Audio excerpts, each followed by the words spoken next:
Depuis ce matin, un nouveau billet de 5 € est en circulation. Plus vert et plus sécurisé, il est le premier d'une nouvelle série baptisée Europe. Un hologramme portrait et le filigrane portrait visible en transparence viennent renforcer le dispositif de sécurité. Moi j'ai toujours trouvé personnellement que les billets et les euros étaient très laids. Celui-là il est comme les autres. Et je me suis dit tiens c'est sympa comme ça, on va pouvoir faire une nouvelle partie de Monopoly avec les copains.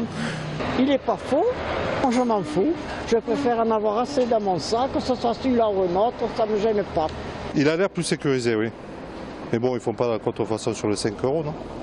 C'est plutôt sur les 20. À mon avis, surtout sur les petits billets, il y a beaucoup de fraude, plus que sur les grosses coupures qui sont vachement contrôlées.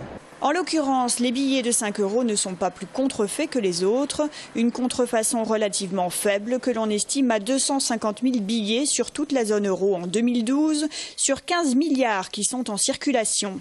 Le montant de l'opération n'a pas été dévoilé par la Banque de France. Alors, l'investissement en vaut-il la peine? Quoi qu'il en soit, la mission de la Banque centrale, c'est de mettre en circulation des espèces fiduciaires de très très grande qualité.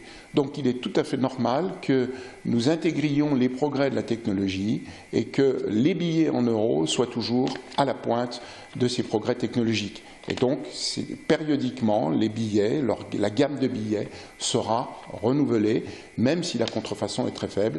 C'est précisément le signe et la détermination de s'assurer que cette contrefaçon restera toujours aussi faible que possible.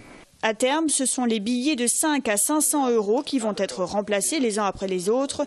Pour autant, les anciennes coupures gardent leur cours légal jusqu'à nouvel ordre.